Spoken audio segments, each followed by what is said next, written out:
la ley de Dios, llevando el mensaje de la palabra de Dios a todas las naciones desde Diuco y Barina, Carolina del Norte. Hermanos, quiero compartir con ustedes el tema de hoy. En el día de hoy nos toca hablar acerca de Hebreos y continuaremos hablando acerca de Hebreos, si Dios lo permite, a través de, me imagino que muchísimos domingos. El título de este mensaje es Dios nos ha hablado acerca de su Hijo. Lo importante es que entendamos este increíble libro de la Biblia. Todos los libros de la Biblia son muy interesantes. Algunos son más sorprendentes que otros, como el Apocalipsis. Pero el libro de Hebreos, para darles una pequeña información, un tipo preámbulo, el libro de Hebreos no se sabe quién lo escribió. Es más, ni siquiera fue escrito necesariamente a una iglesia, como muchas de las epístolas de Pablo. Incluso ni siquiera fue escrito a gentiles, como la mayoría y todos, incluso los libros del Nuevo Testamento, sino que fue escrito a hebreos, a judíos. Entonces, ¿qué nosotros podemos aprender de este libro? Es sorprendente lo que se puede aprender. Así que vamos a abrir nuestras Biblias en Hebreos capítulo 1, del 1 al 4, y continuar reanudando el tema de la semana pasada. Cuando usted lo haya encontrado, se puede poner de pie para leerlo juntamente conmigo. Hebreos capítulo 1, del 1 al 4, dice de la siguiente manera. Dios, habiendo hablado muchas veces y de muchas maneras en otro tiempo a los padres por los profetas, en estos postreros días nos ha hablado por el Hijo, a quien constituyó heredero de todo y por quien asimismo hizo el universo, el cual, siendo el resplandor de su gloria y la imagen misma de su sustancia, y quien sustenta todas las cosas con la palabra de su poder, habiendo efectuado la purificación de nuestros pecados por medio de sí mismo, se sentó a la diestra de la majestad en las alturas, hecho tanto superior a los ángeles, cuanto heredó más excelente nombre que ellos. Oremos. Padre mío, ante tu santa y divina presencia estamos. Háblanos, Padre Celestial, háblanos a nuestro corazón en el nombre de Jesús. Amén. Tomen asientos, hermanos. Hermanos amados, quiero enfatizar la primera parte del versículo y no necesariamente repitiendo lo que dije la semana pasada. Todo eso está grabado y está en el YouTube si quiere escuchar el mensaje anterior. Pero en el día de hoy hablaríamos entonces la continuación de lo que dice aquel pasaje, donde dice, en estos postreros días nos ha hablado. A través de Jesús, dice el versículo. Pero mi enfoque es, en estos postreros días nos ha hablado de Jesús. Quiero, hermanos, enfatizar ante ustedes algo que nos enseña el libro de Hebreos. Número 1, el libro de Hebreos nos habla de la soberanía de Jesús. La palabra soberanía implica el total control omnipotente en el universo. Lo tiene Jesús. El libro de Hebreo nos habla acerca de la preeminencia de Jesús, lo cual significa la total supremacía y superioridad en todo tipo de jerarquía. Esa la tiene Jesús. El libro de Hebreo nos habla de la magnificencia de Jesús, lo que implica total exaltación y que Él es digno de toda gloria y de toda honra. Ese es Jesús. Es sorprendente lo que nos demuestra el libro de Hebreos en cuanto a Jesús se refiere.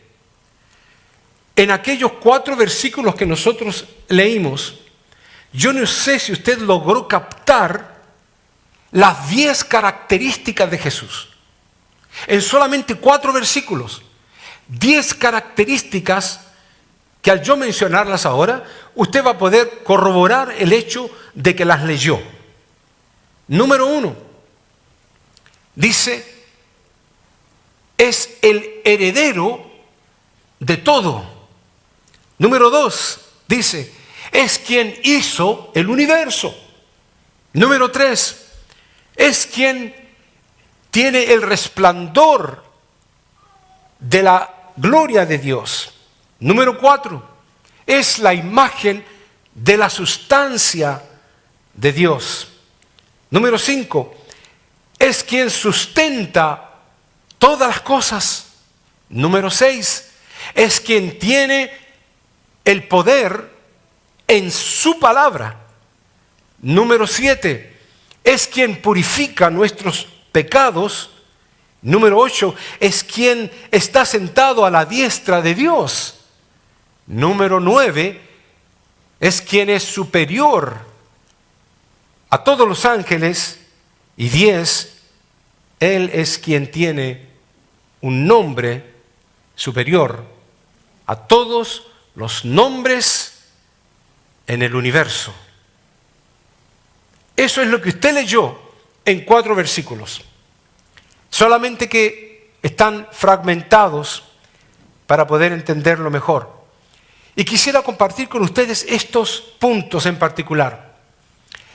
Él es el heredero de todo. Cristo Jesús, por sus propios labios, cuando se estaba por ir a ascender a los cielos, Él dijo, toda potestad me es dada en el cielo y en la tierra. Mire la osadía de aquellas palabras que conllevan volúmenes, que alguien pueda decir, toda autoridad, toda potestad me es dada en el cielo y en la tierra, implicando de que toda criatura queda bajo entonces los pies de Jesús, porque Él entonces es superior. La palabra del Señor dice, glorificad a Dios en vuestros cuerpos y en vuestro espíritu, los cuales son de Dios. No solamente el cielo y la tierra, no solamente la naturaleza es de Dios, sino que tú y yo pertenecemos a Dios.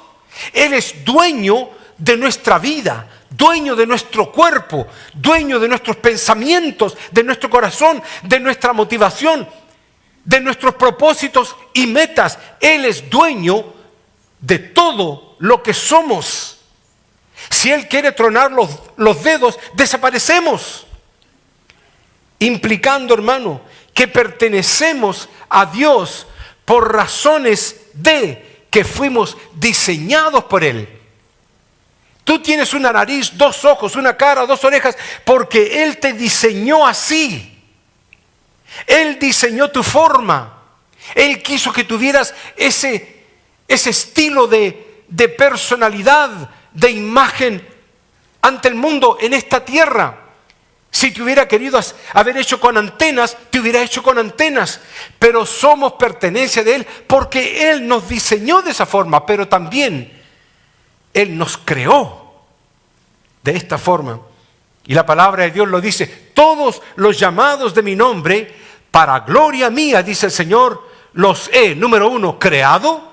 Segundo, los formé. Y tercero, los hice.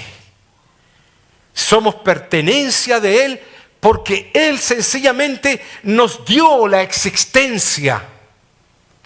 Pero todavía queda algo. Pertenecemos a Él por razón de que fuimos comprados por Él.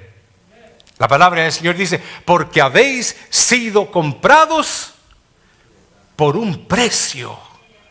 Hubo un costo que Dios soberano tuvo que pagar por ti y por mí. porque habíamos sido robados por el enemigo. Íbamos rumbo al infierno, sin posibilidad de salvación eterna. La palabra del Señor dice que tenía que llevarse a cabo un sacrificio perfecto, porque los animales que se sacrificaban eran imperfectos, solamente cubrían los pecados. Tenía que llevarse a cabo el sacrificio perfecto. La palabra del Señor nos dice que fuimos rescatados de nuestra vana manera de vivir. Y no fue con oro ni con plata que fuimos comprados, sino que dice con la preciosa sangre de Cristo Jesús. El segundo punto dice, Él es quien hizo el universo. Hay una tremenda confusión, porque está escrito en el Antiguo Testamento. Muchos piensan de que fue el Padre Dios que hizo el universo. Otros piensan de que fue el Espíritu Santo que, como dice, se movía sobre las aguas, de alguna forma fabricando, haciendo. Pero la palabra de Dios es enfática y muy clara. La palabra del Señor, hablando de Jesús, nos dice, en Él, en Cristo Jesús, fueron creadas todas las cosas, las que hay en los cielos y en la tierra, visibles e invisibles, sean tronos, sean dominios, sean potestades, sean principados, dice antes, todo fue creado por medio de Él y para Él. Cristo Jesús es el hacedor del universo. Lo que leímos en los primeros versículos de Hebreos capítulo 1. El número 3 nos dice, Él es el resplandor de la gloria de Dios. Pero lo único en el número 4, porque dice, Él es la imagen de su sustancia. ¿Qué nos quiere decir esto? De que Él es el resplandor de la gloria de Dios. En un momento, ustedes saben, Moisés quiso ver la gloria de Dios y Dios le dijo prácticamente, no literalmente de esa forma, pero le dijo implícitamente, le dijo, no sabes lo que estás pidiendo. No puedo yo mostrarte mi gloria. Desaparecerías en el instante. Te tornarías polvo en un segundo y mucho menos que eso. Dice, te mostraré mis espaldas, te pondré detrás de una roca y te taparé con mi mano. Y luego cuando yo pase, voy a pasar mencionando mi nombre. Eso fue todo lo que Dios le explicó a Moisés. Y sucedió así. Y Moisés escuchó, Jehová misericordioso, Jehová amoroso, Jehová grande. Comenzó a escuchar cómo Dios se identificaba a través de esas características de amor. Cuando terminó todo, ustedes saben cómo sucedió. Moisés se levantó de ese lugar y su cabeza estaba prendida como el sol. Y cuando bajó al pueblo, el pueblo no podía mirarlo. Y el pueblo dijo, estuvo con Dios. Estuvo hablando con Dios. Eso nos hace pensar de que si nos acercamos a Dios, si buscamos su presencia, vamos a ser transformados no solamente internamente, sino que hasta por fuera vamos a radiar luz de Dios ante un mundo de oscuridad. Usted va a poder hablar con la gente y esa simple sonrisa va a ser una sonrisa de esperanza al que está muerto en delitos y pecados. Y aquellas palabras que usted hable van a ser palabras de posibilidades de salvación si presenta el Evangelio. Entonces, ¿qué significa que Cristo era el resplandor de la gloria de Dios? ¿Qué significa de que Cristo Jesús era en la imagen de su sustancia? De el mismo Dios, pues Dios es revelado a través de Jesucristo. Entendemos que no podríamos ver ni entender la gloria ni la sustancia de Dios a no ser solo a través del Dios encarnado manifestado en un ser humano. Cuando aquellos discípulos y aquella gente miraban a Jesús, no estaban mirando necesariamente un cuerpo.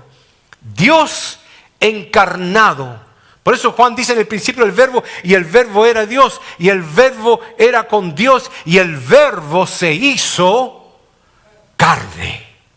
Y habitó entre nosotros, y nosotros vimos su gloria. Porque aquellos discípulos pudieron ver la gloria de Dios en aquel hombre, en aquel cuerpo de un ser humano, pero con toda la imagen, esencia, sustancia y resplandor de Dios en Jesús. Así que, hermanos, razón tuvo Jesús cuando dijo: el que me ha visto a mí, ha visto al Padre. Razón tenía Jesús cuando Él dijo: creedme que yo soy en el Padre y el Padre en mí. Razón tenía Jesús cuando dijo: yo y el Padre uno somos. Hermanos, estos puntos en particular que nos ofrece Hebreos capítulo 1 y esos 10 puntos que leemos, características de Cristo Jesús, nos hablan volúmenes. Si tuviéramos el tiempo para identificarnos con cada uno de forma individual.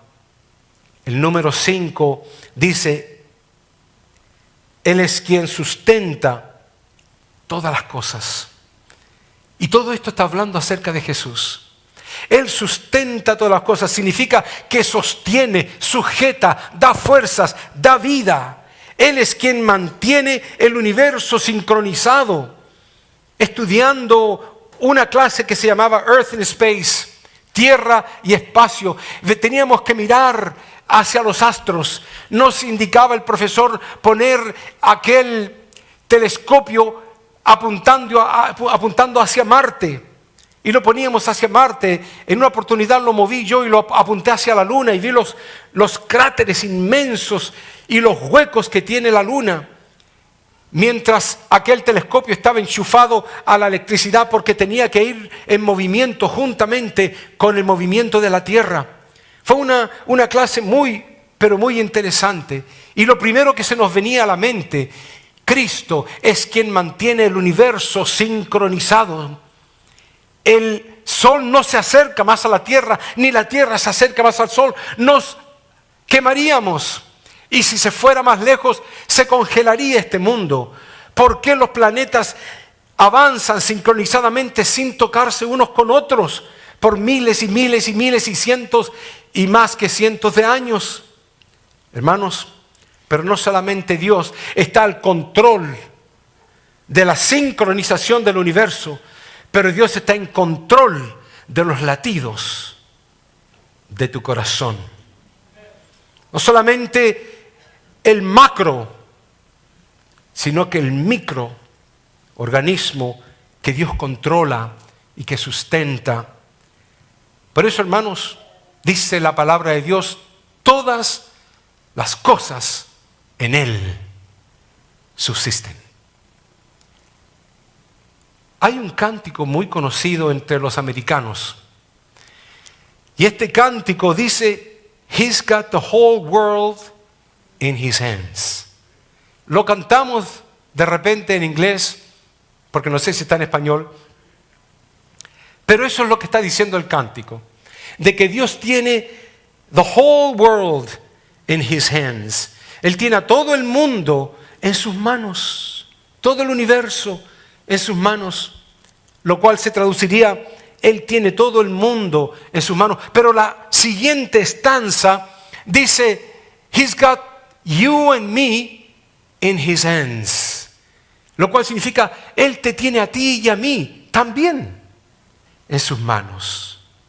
Y la canción sigue diciendo: He's got the little teeny baby in His hands. Él tiene el pequeño bebé en sus manos. No importa que Él controle y sincronice el cosmos. Él controla y sincroniza nuestras vidas si tú estás en la voluntad de Él. Pero si no estás en la voluntad de Él, tú haces lo que tú quieres y andas chocando y destruyéndote, porque solamente Él tiene el camino correcto. La palabra del Señor nos dice, no temas, no temas, porque yo estoy contigo. No desmayes, porque yo soy tu Dios. ¿O tienes otro Dios? ¿O tienes en otro en quien confiar? Yo les decía a los hermanos de la escuela dominical esta mañana, si alguien viene a tu puerta, alguien terrible, alguien malvado, que te va a hacer daño, ¿qué es lo que uno haría inmediatamente? La palabra del Señor dice, lámpara es a mis pies tu palabra, lumbrera en mi camino. Tenemos que ir a la Biblia. ¿Qué nos dice la Biblia que podemos hacer? Luego dice Romanos, todo obra para bien a los que aman a Dios. Aún las cosas terribles pueden obrar para bien si estamos conforme a la voluntad de Dios. Y la palabra de Dios no miente, porque esa es la palabra de un Dios que no es mentiroso. No temas porque yo estoy contigo. No desmayes porque yo soy tu Dios, que te esfuerzo. Y significa que te da fuerza. Siempre, no algunas veces, no de vez en cuando, siempre te ayudaré. Confía, cree en esto. Créelo con todo tu corazón. Y Él te va a responder y corresponder en el momento, en el segundo instante de la angustia. Te va a socorrer. Siempre te ayudaré, siempre te sustentaré. La palabra que hemos estado hablando en este punto en particular, el número 5. Siempre te sustentaré con la diestra o con la derecha, dice, de mi justicia. Él no es injusto, Él es justo y te va a sostener. Pasamos a los siguientes números, lo cual es el número 6, el 7 y el 8, y los puse todos juntos, porque esto implica en algo muy interesante. Número 6 dice, Él es quien tiene poder en su palabra. Hermano, esto me priva, me llama la atención, me conmueve internamente el hecho de que la palabra del Señor nos enseñe de que le muestran a un profeta un montón de huesos y los huesos estaban secos. Dios le pregunta al profeta, ¿van a vivir estos huesos? El profeta le dice, no sé, tú lo sabes. Tú sabes si van a vivir. Y luego entonces Dios le dice al profeta humano, carnal, hombre de carne y sangre, le dice, háblales.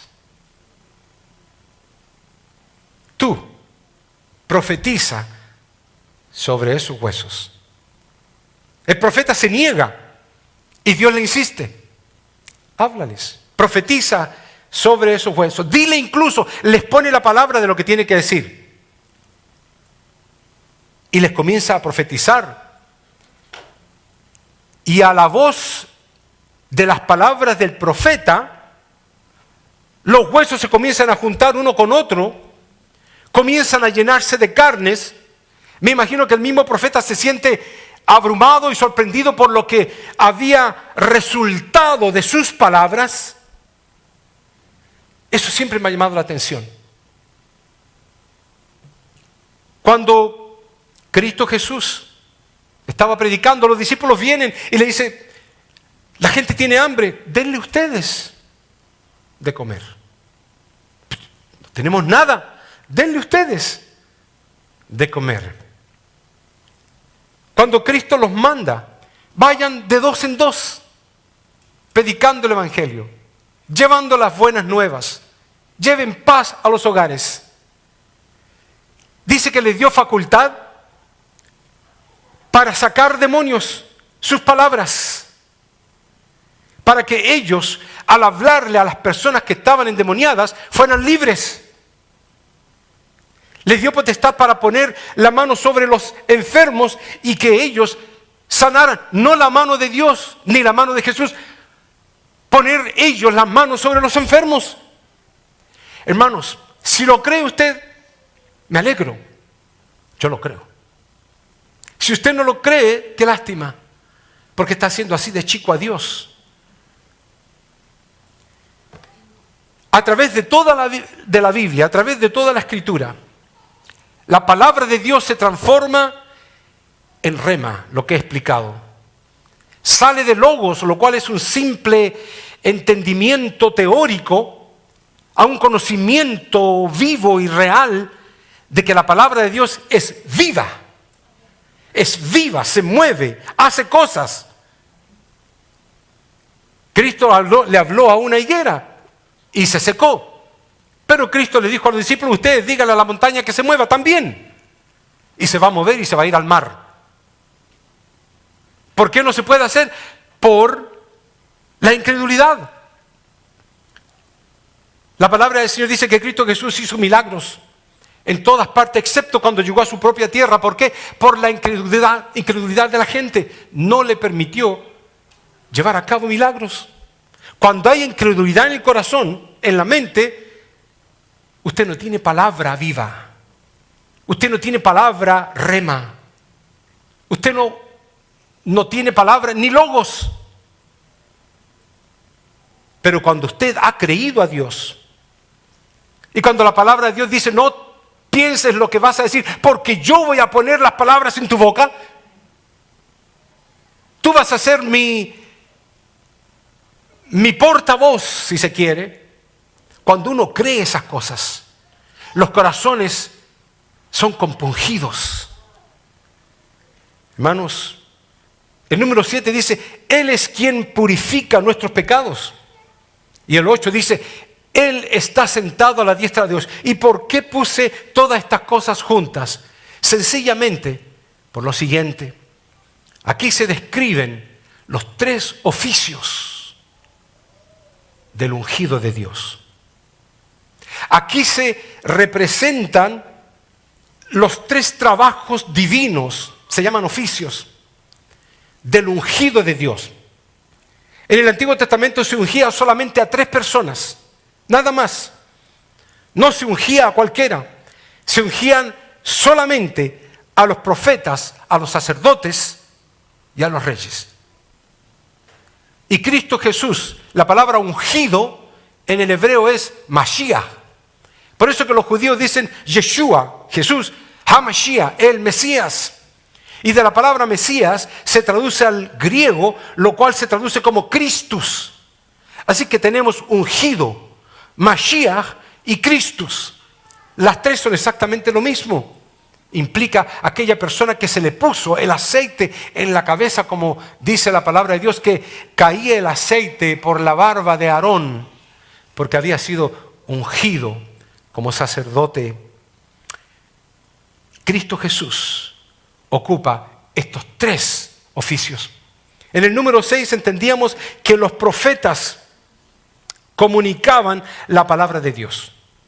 Y Cristo Jesús es el profeta, el ungido de Dios, que vino a comunicar la palabra de Dios. Incluso dice la Biblia en Juan 12:49, el Padre que me envió, Él me dio mandamiento de lo que he de decir y de lo que he de hablar. Por eso, hermanos, la palabra de Cristo Jesús está escrita en la Biblia. La leemos todos los días. Y por eso, o aunque no la leamos, si la repetimos, estamos repitiendo la palabra de Dios a la gente. Aunque lo leamos de Mateo, de Marcos, Lucas y de Juan, o de cualquier otro libro del Antiguo Testamento, es la palabra inspirada por el Espíritu de Dios. Y cuando nosotros la hablamos, es la palabra de Dios la que estamos repitiendo. Si aquella persona nos cree, no necesariamente nos está creyendo a nosotros, está creyendo a Dios. Y si no nos cree, no necesariamente no nos está creyendo a nosotros, sino que no le está creyendo a Dios. Porque es la palabra de Dios la que nosotros hablamos. La Biblia lo dice de esta manera: el que me rechaza y no recibe mis palabras, tiene quien le juzgue. La palabra que he hablado, ella le juzgará en el día postrero. Así que, hermanos, el número 7 dice lo siguiente: los sacerdotes se presentaban como mediadores entre Dios y los hombres. Ese era el trabajo del sacerdote. El trabajo del sacerdote era presentarse ante Dios como puente entre los hombres y Dios. Pero el sacerdote no iba a ir con las manos vacías. Tenía que llevar en sus manos un sacrificio. Así que este sacrificio era para purificación y perdón de los pecados de ellos y perdón de los pecados también del pueblo. Entonces, ¿cómo es que Cristo Jesús es nuestro sumo sacerdote? Porque la palabra del Señor nos enseña, porque hay un solo Dios y un solo mediador entre Dios y los hombres, Jesucristo, hombre, el cual se dio a sí mismo por rescate por todos. Por eso es el sumo sacerdote, porque él no tuvo que llevar un corderito que le prestaron o le pasaron para sacrificarlo. Él se presentó para hacer la unión, el eslabón entre Dios y los hombres, pero él mismo se presentó como el sacrificio y el cordero que iba a ser crucificado en la cruz del Calvario. Y la palabra del Señor nos dice, Él es el sacrificio por el perdón de nuestros pecados, y no solo por nuestros, sino por los de todo el mundo. Hermanos, cuando hablamos de estos puntos en particular, llegamos al octavo punto, lo cual dice que habría de venir aquel rey, Cristo siendo profeta, sacerdote y rey, los tres oficios del ungido de Dios. Habría de venir aquel rey que afirmaría el trono de David. No, David fue un hombre, murió. Allá está la tumba todavía de David en Jerusalén. Pero había una promesa y se le dio esta promesa a David. Y se encuentra en 2 Samuel 7:16 y dice, y será afirmada tu casa. Se lo dice a David. Y tu reino para siempre delante de tu rostro, y tu trono será estable eternamente. Pero cuando murió David, no se le afirmó el trono, incluso desapareció, y también desapareció David, y no se estableció de forma continua como se entendía. Pero la promesa era no que un hombre llamado David, pecador como tal, iba a ser el rey, sino que del trono de Israel. Por eso, hermanos, no voy a entrar en escatología. Esta escatología es un tema interesantísimo también. Pero desde Jerusalén se va a gobernar el mundo. No desde América, no desde Rusia ni otro país, desde Jerusalén. Porque ahí va a estar el trono de la continuidad del rey hombre David, que eventualmente Jesús va a sentarse como rey y señor dentro de muy poco tiempo, según lo que vemos. ¿Saben? La palabra de Dios lo establecía. Y se le había dicho esta promesa. Y se llamará su nombre admirable, consejero, Dios fuerte, Padre eterno, príncipe de paz. Lo dilatado de su imperio y la paz no tendrán límite. ¿Sobre el trono de quién? De David, en Israel, en Jerusalén. Y sobre su reino, el pueblo de Israel y todos los que reinaremos con Cristo, los que hemos sido redimidos, comprados por la sangre de Jesús, los que hemos sido plantados al tronco que es Cristo, sobre el trono de David y sobre su reino, disponiéndolo y confirmándolo en juicio y en justicia desde ahora. ¿Y para cuándo? Y para siempre. Hermanos, Cuando terminamos estas lecturas y vamos al libro de Apocalipsis, ya vemos al Rey. Y dice Juan en la escritura de Apocalipsis: entonces vi el cielo abierto, y he aquí un caballo blanco, y el que lo montaba se llamaba Fiel y Verdadero, y con justicia juzga y pelea. Sus ojos eran como llama de fuego, y había en su cabeza muchas diademas. Gloria a Dios.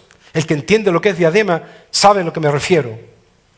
Y tenía un nombre escrito que ninguno conocía, sino él mismo. Estaba vestido de una ropa teñida en sangre, y su nombre es el Verbo de Dios. Y en su vestidura y en su muslo tenía escrito este nombre: Rey de Reyes y Señor de señores. Él está por venir a buscar a su iglesia. Él está por venir a buscarte a ti y a mí. Él cumplió el oficio del ungido de Dios como profeta, como sumo sacerdote, y ahora Rey de Reyes y Señor de señores. Créanlo quien lo crea y quiéralo quien lo quiera. Él viene por ti y viene definitivamente por mí a buscarnos para llevarnos a la vida eterna uno de estos días. Y así como van las cosas, hermanos, levanta tu cabeza, dice la palabra de Dios. Mira hacia los cielos, porque tu redención está cerca. Que el Señor te bendiga, hermanos.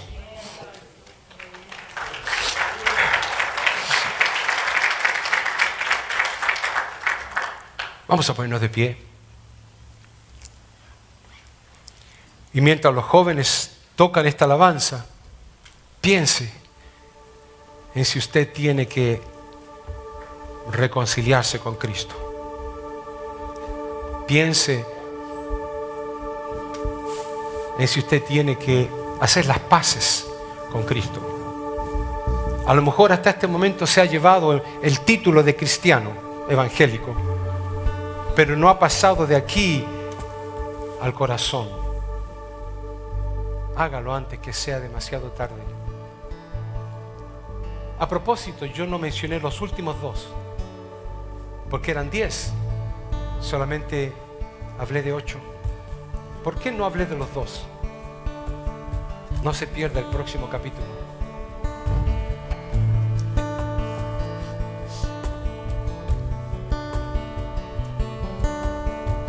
Si usted no ha aceptado a Cristo, pase al frente. Yo oraré por usted. Si necesita reconciliarse con Cristo, pase al frente. Vamos a orar juntos. Y hágalo mientras ellos cantan. Hay espacio por los lados. Dígale a Cristo: tú eres mi profeta, mi sumo sacerdote y mi rey. Y aquí está, debemos mover, te adoraré, te adoraré. Aquí estás, obrando en mí, te adoraré, te adoraré. Aquí estás, debemos mover. Esta joven ha Te venido. adoraré, Venga usted. te adoraré. Acompañe Aquí estás, a los redimidos. obrando en mí. Te adoraré, te adoraré. Milagroso, milagroso, abres camino, cumples promesas, luz en tinieblas, mi Dios, así eres tú. Milagroso, abres caminos, cumples promesas, luz en tinieblas, mi Dios, así eres tú. Dígale al Señor, aquí estoy, dando mi corazón, entregando mi corazón. te adoraré, Te adoraré. te adoraré. Aquí estás, tocando mi corazón, te adoraré, te adoraré. Y aquí estás, Señor, y aquí estás, sanando mi corazón. Padre, yo te pido por esta jovencita, Señor. Yo te pido, Señor, que tú la llenes de tu Espíritu Santo. Aquí Que estás, tú, Señor, la renuevas. Que tú le des fuerza, le des ánimo. Señor, que la lleves en tu camino. Santo, bendito, poderoso. Que ella te alabe con todo su corazón. Señor, que ella sea un ejemplo ante los jóvenes, ante el mundo. Tú, Señor, bendícela con toda tu fuerza, Padre mío. A ella, a su familia, a todos sus parientes. Señor, que el vacío que ella pudiera tener, lo llenes tú. Llénala, Señor. Tú eres el milagroso, el que abre camino, el que cumple promesas. Tú eres la luz en la tiniebla. Yo te pido por ella hoy y siempre, Señor. Te lo pido, Padre, en el poderoso nombre de Cristo Jesús. Gracias, Señor. Así eres tú, oh, así eres tú, así eres tú, así eres tú, así eres tú, oh, así eres tú, así eres tú, así eres tú.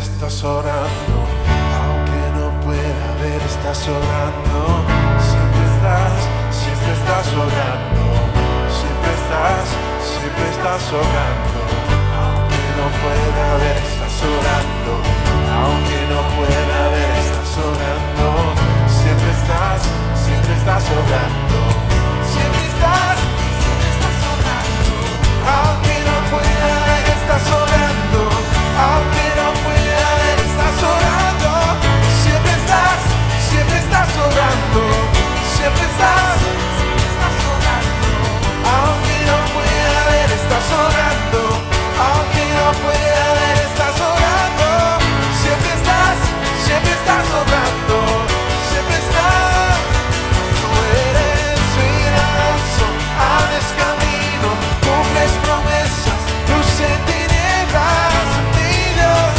así eres tú eres milagroso, abres camino, cumples promesas, luz en tinieblas, mi Dios, así eres tú eres milagroso, abres camino, cumples promesas, luz en tinieblas, mi Dios, así eres. Eres milagroso, abres camino, cumples promesas, luz en tinieblas, mi Dios. La ley de Dios, llevando el mensaje de la palabra de Dios a todas las naciones desde Tiuco y Barina, Carolina del Norte.